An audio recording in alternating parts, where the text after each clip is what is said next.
وتولى عنهم وقال يا أسفا على يوسف وتولى عنهم وقال يا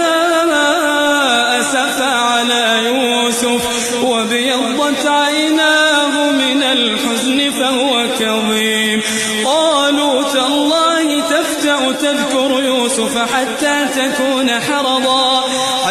تكون حرضا أو تكون من الهالكين قال إنما